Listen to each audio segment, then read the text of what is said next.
The wait is finally over. Avatar: The Last Airbender Netflix live action is here, and you're gonna see some content from me going forward over the next couple of days talking about it. This is largely going to be unscripted and unedited because, number one, I just want to be able to get my thoughts out there on an episode per episode basis, and also I don't really think that I feel like getting copyright struck here at all.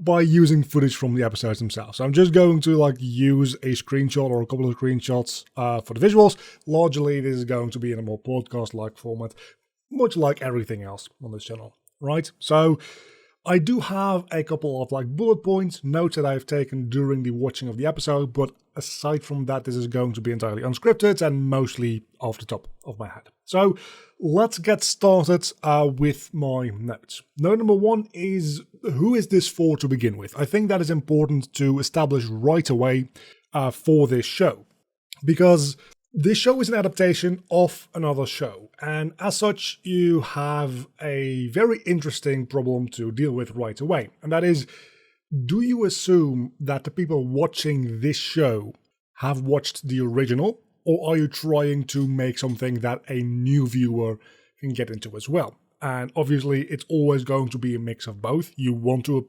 appeal to new viewers, if at all possible, but you also want to do a little bit of fan service, and you want to make sure that original fans also have a good time watching this. And through this first episode, I really feel like this is not necessarily meant for people, or at least it doesn't do a great job so far for people who would be entirely new to Avatar: The Last Airbender. It really feels like this is hey, we have a slightly different take on the story that you already know. And I don't know how I feel about that necessarily. Going forward, I will probably have a more solid opinion on that as we go along with a few more episodes here. But there are some differences here that I think are very interesting. And let me be clear. A difference isn't a bad thing, but it's also not necessarily a good thing. A different choice has been made for a reason. And if it has not been made for a reason, that's usually difference for difference's sake, and I don't like that. But just to go on a little bit of a tangent right away, and I'll talk about this a little bit later in the video as well, we know, I think, from interviews and press releases that the Sozin's Comet plot point is going to be not introduced in book 1, as far as I know, or at least it's going to not be as big a deal, or it's going to be not as near all that kind of stuff. And that makes sense for this medium, right? Because this is not an animated series anymore. The actors are going to be aging over the course of production. So saying, hey, Sozin's Comet is half a year away, while we can visibly see these people age 3 or 4 years in that time, doesn't make a lot of sense. So there we have a change that makes sense because of the medium that we're working with now. It's no longer animation, so we have to change a couple of things around. On the other hand, you've got some changes, which I'll talk about in a minute, which feel like changes for change's sake, and that, why would you do that, right? The first of which is the very opening scene. We don't start out with Sokka and Katara in a boat. We don't even start out with Aang. Where we start in the Fire Nation capital with a Earth Kingdom spy stealing the plans for the start of the war. And I don't really see that as necessarily a good thing, because the whole thing about Aang being a boy at a time, right? He's 100 years displaced in time. It gives us a really good opportunity to learn about this world together with Aang, because Aang doesn't recognize the world anymore. He doesn't know about the war, neither does the viewer. And that's where we come back to, this show really kind of expects you to know the basic idea and the basic story behind Avatar, and already know that there's going to be a war coming, or that this story is about the 100-year war and how it's eventually going to end, of course. And with that knowledge in mind, this start works a little bit better because you already know kind of what's going on and you're just seeing a different perspective on that. So that really works well as an adaptation for people who've seen the original. I don't think it works as strongly for a opening scene for a first viewing as an original show. Well, then we get to the Fire Lord room, throne room, where the spy goes face to face with Fire Lord Sozin. And here I actually do like the change. Because of this change that we've had, we now have an opportunity to really see a little bit into Sojin's mind. And that has some follow-through effects in a minute, which I do really like. Because he sets up this whole thing and he lets slip the information that he's going to attack the Earth Kingdom to divert the attention away from the airbenders, which is his actual target. As well as seeing one of the first actual good pieces of bending. We see a little bit of bending in the first chase scene, which looks good. But then Sojin just literally sets a guy on fire, and it's kind of brutal, to be honest with you. Which is really, really good. I really like that they're not shying away from showing us the more brutal sides of bending already. It makes me really excited to see what the future has in store for us. There's one thing that I really like about the Avatar novel, specifically the Kyoshi books. I still haven't finished the Yang Chen book. But that is, it really shows you the more brutal side of what bending can do in a combat scenario. And I feel like this show is kind of giving off those vibes as well so far. So that's really, really nice. But not consistently. We'll get into the actual airbender battle in a moment as well.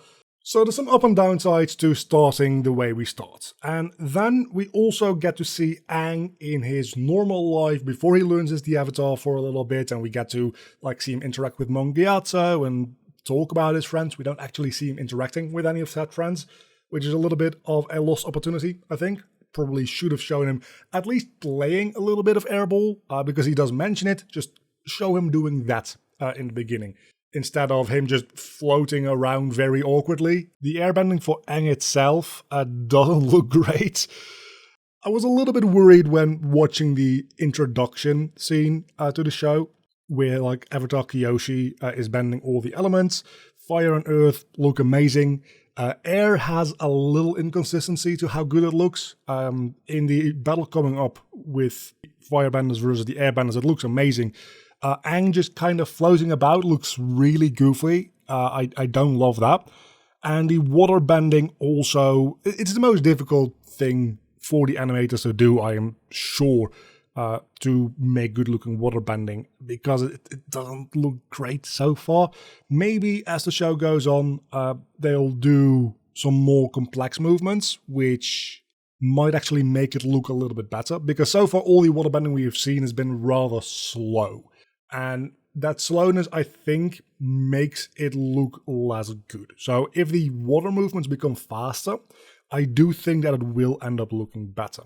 But that's for the CGI related stuff. That's not really what I want to talk about here. We'll save that for maybe a full season review, or I'll touch on that in another video a little bit more down the line once we've seen a little bit more. One thing that I do like here is the fact that there is actual knowledge about the war coming up. So the air nomads don't just pull, there's war coming and we need to tell Aang he's the Avatar out of the fucking ether.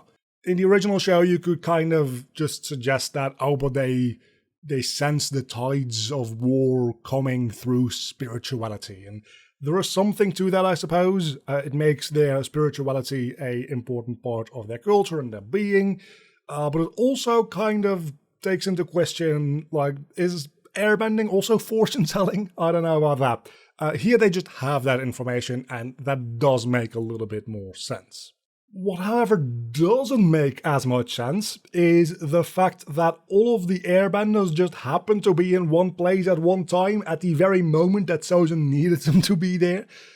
Even if there was something where Sojin orchestrated whatever to make that happen. But no, it is the Comets Festival. And it's been established in this episode that this is a thing that airbenders apparently just do, because the last one was 100 years ago when the comets last came by. So this is entirely removed from Fire Lord Sojin. Why would the airbenders have this festival? Because it's in space, and space is the sky, and sky is air? Is that it? Is it because space, spirituality? It doesn't make a lot of sense to me why they have this festival. They really throw that festival in to have a reason for all the airbenders to be in one place at one time, so that they can be wiped out. This festival wasn't made by the airbenders through their culture. This festival was made in a writer's room, and that annoys the ever-living hell out of me. I don't love that. Getting back on the topic of who is this show made for, I really there's one line there, and there's another line coming up which I don't like as much, but there's one line where Monk Gyatso and Aang are talking just after he's revealed that Aang is the Avatar, and Aang asks, can't I just be your friend? And Gyatso says, you'll always be my friend. And that sounds like a very cliche thing to say and a little cringe, but with the context of assuming that it holds true in this version of the show as well, that Gyatso was very good friends with Avatar Roku before as well, that holds a little bit more meaning and makes that line land a little bit more. If you haven't seen the original show, I don't think this line really works as well, which again really points toward this show is mainly made for people who've already seen the original show, and as such, it does invite comparison. And I don't think it's entirely fair to compare one-to-one, saying, hey, this one little detail is missing from the live-action show, so it's bad. As I said before, changes can be good, changes can be bad, changes can have reasons, changes can have no reasons. I'm all for changes that make sense with a different medium and to tell maybe a slightly different story. And honestly, I think this is one of those changes that takes advantage of the fact that it knows that you're watching this for like a second watch through. And as such, it can throw in some more subtle lines like this that really wouldn't work as well if you were watching this for the first time.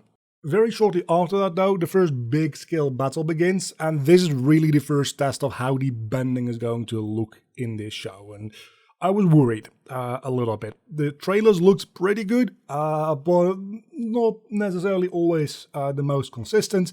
And this battle kind of put those worries to rest because, again, especially with the scene of Aang floating about with airbending, I was like, oh no, we have another shit show on our hands. But the airbending in combat actually looks amazing, so I don't mind that at all. Mostly because, again, I think it comes down to the same thing that I have with waterbending, which I think is going to also fix waterbending as this season goes on. The animation for airbending in combat is a lot faster.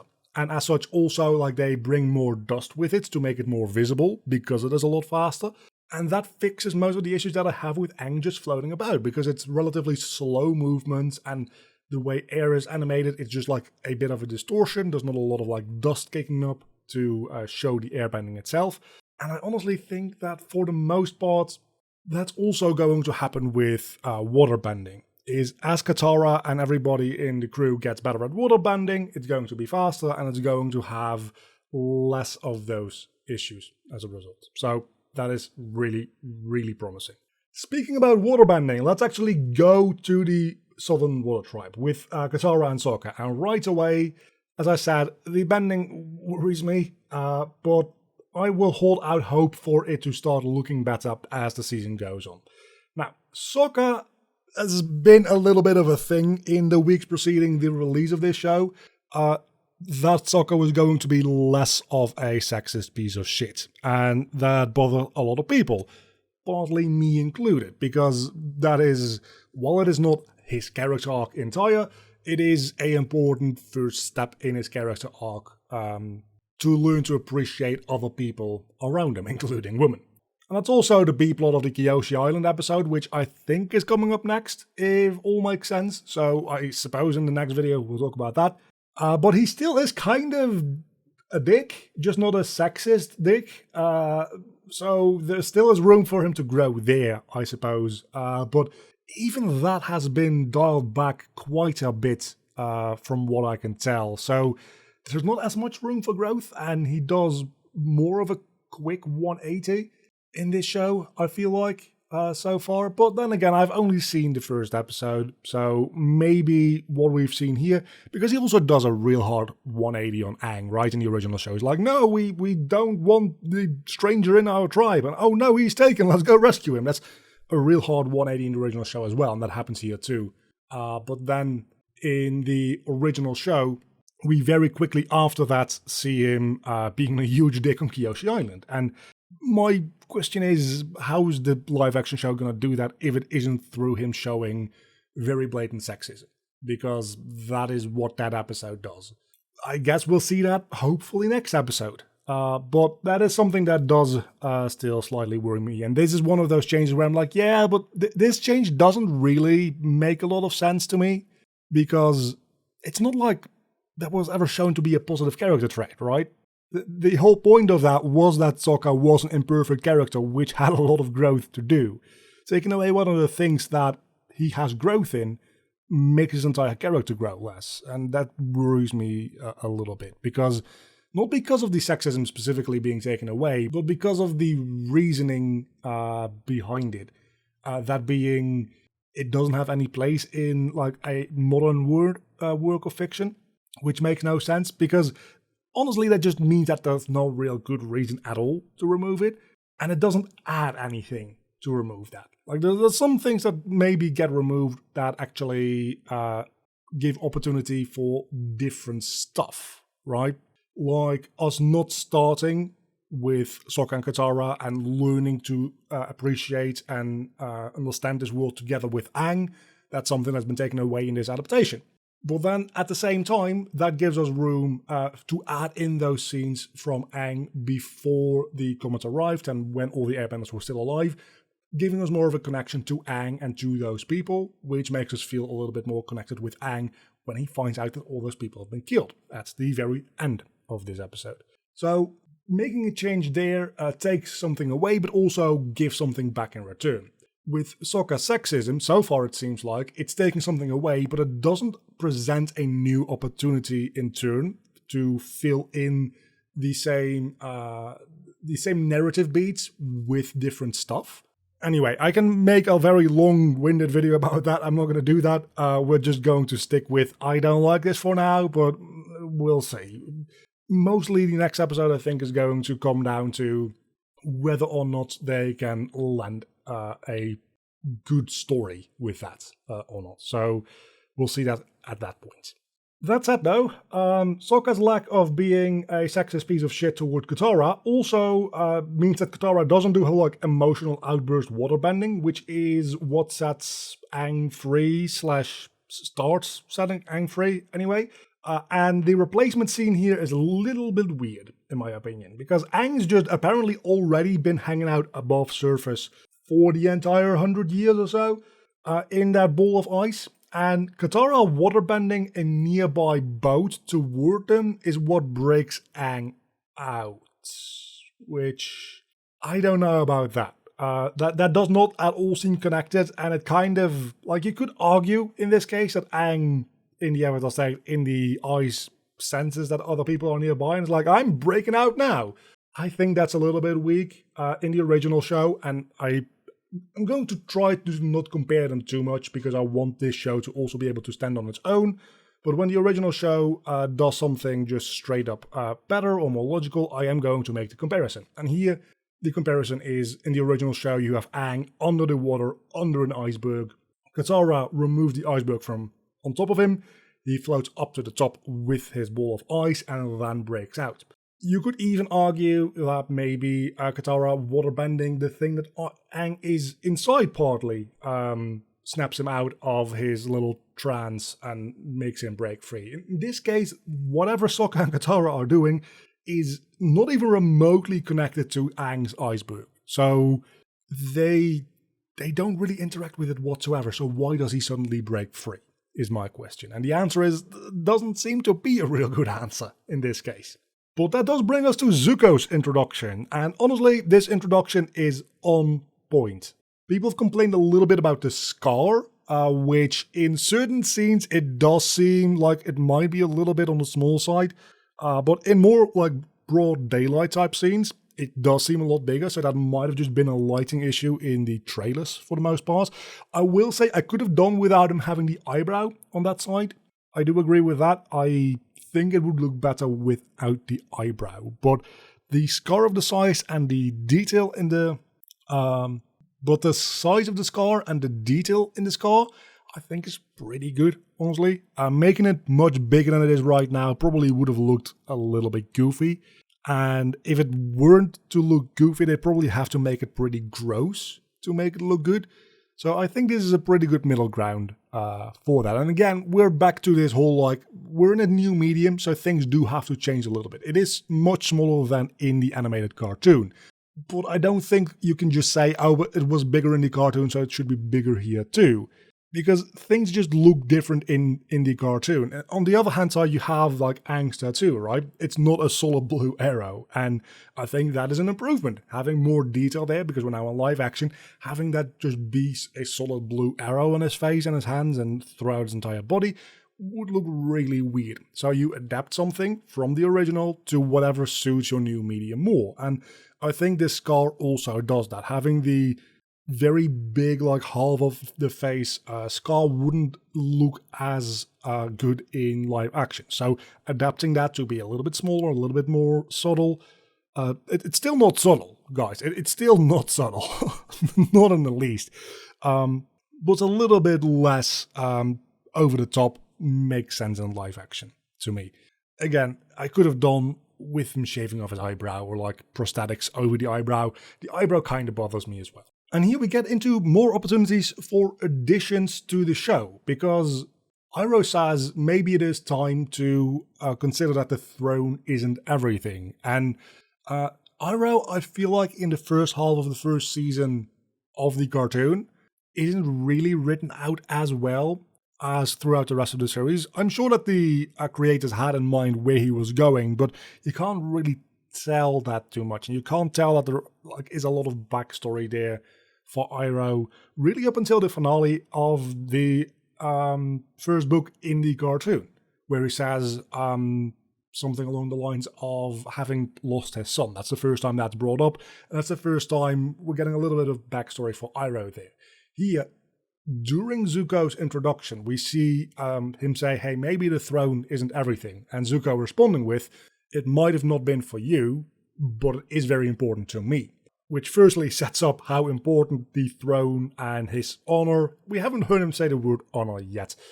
He did say something about his destiny though. But how important that royalty and that throne is to him, but also that there's something there with Iroh that we've not been told yet. And I think that is also an improvement, because Iroh, during the first couple of episodes of the Nickelodeon cartoon, once you've seen the entire show, feels a little bit out of character. And I think that this show does a much better job with that. Later in the episode, when Aang gets captured and Iroh goes to talk to him in the prison cell, you really kind of feel like Iroh already is like, yeah, I'm kind of like more on your side than the Fire Nation side, but I can't say that right now. Which you also don't get that feeling really in the show until sometime later. I mean, for Pete's sake, the cartoon has Iroh attack Aang in the first episode, together with Zuko, which is the only time he actually attacks anybody in the main cast at all. Fun fact. But that feels like they might have not thought things through to such a depth in the original show, because it was the first episode. I can give them a little bit of a break there. This adaptation has a lot more legwork already done for it, so the characterization of Iroh feels a little bit more cohesive in that way. But I'm skipping ahead a little bit because I've got another note here about when Aang wakes up in the South Pole. Because we get the whole exposition dump from Gran Gran, which is word for word the actual opening of the animated cartoon. And I'm not gonna lie, I kind of cringed really, really hard at that. That's not fan service. It's supposed to be fan service, or a reference at the very least. But I just it was so, it did not fit at all. It was very forced. I didn't like it, and like the only reason that it's in there is to reference to people that watched the original show. But I cannot imagine that if you've watched the original show and you've heard this very story, like word for word, like dozens of times. Like, how many episodes does the original show have? Like 60? You've probably heard it at least 50 times in that case, right? And if you're me, you've heard it like hundreds of times. Hearing it suddenly like in the middle of an episode by a different character, which it just didn't feel like the right place or the right time to do that. I don't know how I would have done it, to be honest, if I wanted to include that as a nod to the original show. I think the answer is just not to do that. that would have been better, because it felt very forced, and it really took me out of the scene for a moment, which is kind of too bad because it's a really important scene. Because it is the scene where everybody realizes that Aang is like the last airbender, and nobody puts together yet that he is the Avatar until like a scene and a half later. For some reason, like that could have also been in this scene. So in this scene, scrap the whole water, air, fire, long ago, blah blah blah blah. Scrap all that and just use that room to give a little bit more time and context to people figuring out, hey, you're the last airbender. That probably means you're the Avatar as well. And maybe make that scene happen a little bit later so that Aang could still have hidden that from Sokka and Katara, because of course that is a little bit of a issue that Sokka has to get over. So you can change some things around there to still make everything work, get rid of that really awkward forced scene with that dialogue, and also then make the scene itself actually like progress the story in some way and be meaningful. And this scene just keeps on going because there's another issue. Aang's been in the ice for 100 years. And at the start of the episode, we get to hear that the Comet Festival, the last time it was held, was 100 years ago. So it stands to reason that the comet comes by every 100 years, right? We can assume that. We could assume that from the original show, but we could also say in the original show, like, oh, maybe it just came by for the first time with Sozin, and then 100 years later it came by again. But this sets up like a pretty consistent pattern. There is a whole festival about it, meaning that this is a thing that's probably been happening for hundreds upon hundreds of years. So we know that the comet is going to be at least differently implemented. We can assume that it is just going to arrive later, meaning that it's probably going to be like 105 years since the last time by the time the comet comes back. Why? Like, if you're going to make that change, I know it doesn't sound very good to say that, oh, you were in there for 95 years, instead of saying that he was in there for 100 years. I don't yet know how they're going to implement the comets or not implement it. So maybe they can make it work somehow, but that already feels like it's setting up some continuity issue in some way, shape, or form. So I'm a little bit worried about the logic behind that decision. Anyway, after that, Zuko attacks. Sokka tries to fight Zuko in a much more even-looking fight than in the original show. It's still like Sokka gets his ass handed to him, but he gets in a little bit more work than he did just getting swapped aside in the original show. And then Aang says, no one has ever fought for me before. You're the bravest person I know. And all I can think is Gyatso screaming from the grave, what the actual fuck, I died fighting to protect. Maybe not directly Aang, but everybody in there is kind of fighting for Aang to like get away and be safe, right? Aang didn't know that, to be fair. So, like, in character, this line still makes sense, but as a viewer, having seen a like 10-minute scene of a bunch of airbenders getting burned to crisps, and then Aang saying nobody's ever fought for me, feels a little bit weird. I personally always am a huge nerd when it comes to like freedom of information in fiction, meaning that characters sometimes just know things that the viewer knows, even though the character shouldn't know it. And this is actually a good example of a show not doing that. Aang doesn't know what happened at the temple because he wasn't there, even though the viewer saw it. But you also do have to be careful about that, because the viewer does have that in mind. So when a character says something like that, especially if it's offhanded like this, it does feel like it's a little bit clashing with the things that the viewer has been experiencing and is feeling at this moment. Anyway, Aang gets into the ship, he gets away, nothing much special happens there. He doesn't fall into the water, does the whole Avatar state thing, but honestly that doesn't matter that much to me.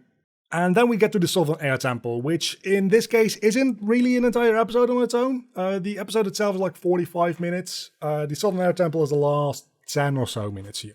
So it's almost more like an epilogue to the actual episode, because we've had the climax with the whole Zuko on the ship fight. And then we also go to the Southern Air Temple, where we see all the dead airbenders, and Aang has his fucking meltdown, which doesn't work as well for the most part, because we haven't had an entire episode of build-up of trying to not have Aang confront us past and the truth about this. because it's just tacked on to the end of this episode rather than being an episode in of itself, so it doesn't really have the same structural build-up that it has in the original show. On the other hand, though, we did actually spend some time with the people that we're seeing are dead now in the beginning of this episode, which kind of makes up for it, but it also, at this point, when you're getting back to this, has been like half an hour, and it's been a busy half an hour, let me tell you. So it's not really like on the front of your mind anymore, so all of the emotional connection that you might have had there is kind of already withered away by everything you've just experienced, so it's not really a good stand-in for that like 15 or so minutes of build-up that the original show has for the moment where Aang sees Gyatso's skeleton. I do like, however, that Aang takes Gyatso's little necklace, which in the original show at the very end we see that he finally dons and he wears it. I'm assuming that he's going to do that here as well at the end of book 3, but rather than it being assumedly a recreation, it's going to be the original from Gyatso himself, or maybe even he's going to wear it at a point sooner. They do make a very clear point of like showing a shot of it in his hands, so if that only comes back 3 seasons later, that would be a little bit weird. I expect something to come of that within this season, at the very least. But at the end of the episode, Aang has a whole speech about losing his home and that hurting really, really bad, and he would do anything to get it back, and feels a little bit weird coming from Aang, but this scene is interspliced with shots of Zuko on a ship, making like a drawing of Aang, something to like focus his anger and his passion toward, right? And there's of course exactly the sentiments and emotions that Zuko is feeling, and that does a way better job of setting up the dual protagonist dynamic between them, because Zuko is a secondary protagonist in this story. He's been from the start. When originally watching through the show, you don't notice that until like the start or halfway through book 2. But even in book 1, like yes, he is the opposing force to Aang for a big part of it. He shares that to some extent with Zhao, but the fact that he's opposing Aang doesn't necessarily make him an antagonist, I would argue. It's just our two protagonists at the start of the story are opposed to each other. And I think that this scene, and hopefully the rest of this show, does a better job from the start with that, showing that and making us feel that. So, all things considered, this was my first impression. It's a very long first impression of the first episode for the live-action Avatar series. I'm going to try to make these daily uploads for as long as it takes to cover the entire series. So if you like that, do subscribe. There's also some other content on the channel that you may or may not like. I don't really know / care, to be honest with you. So do check that out. And I'll be back with the next episode very, very soon. And so far, I must say, I'm not hating the show, but I am still cautiously optimistic at best. I'm also not loving it yet.